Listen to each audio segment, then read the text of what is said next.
கிராம உதவியாளருக்கு வரையறுக்கப்பட்ட காலமுறை ஊதியம் வழங்கும் வரை காலவரையற்ற வேலைநிறுத்த காத்திருப்பு போராட்டம் தொடரும் என தமிழ்நாடு வருவாய் கிராம ஊழியர் சங்கத்தினர் எச்சரிக்கை விடுத்துள்ளனர்.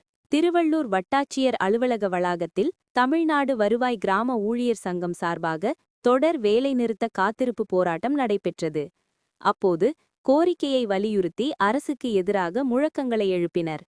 கருப்பு பட்டை அணிந்து நடைபெற்ற இந்த போராட்டத்தின்போது வரையறுக்கப்பட்ட காலமுறை ஊதியத்தை வழங்க வேண்டும் என்ற ஒற்றை கோரிக்கையை வலியுறுத்தி இந்த போராட்டம் நடைபெறுவதாகவும், மாநில நிர்வாகிகளை அவைத்து பேசி சுமூக தீர்வு காண வேண்டும் என்றும், முழுநேர பணியாளராக அறிவித்த நிலையில் அரசு அறிவிக்கும் அனைத்து பணிகளையும் இரவு பகல் என்று பார்க்காமல் தாங்கள் செய்வதாகவும், திமுக ஆட்சி வந்ததும் செய்யும் என சொல்லி ஏமாற்றியதாகவும் குற்றம் சாட்டினர்.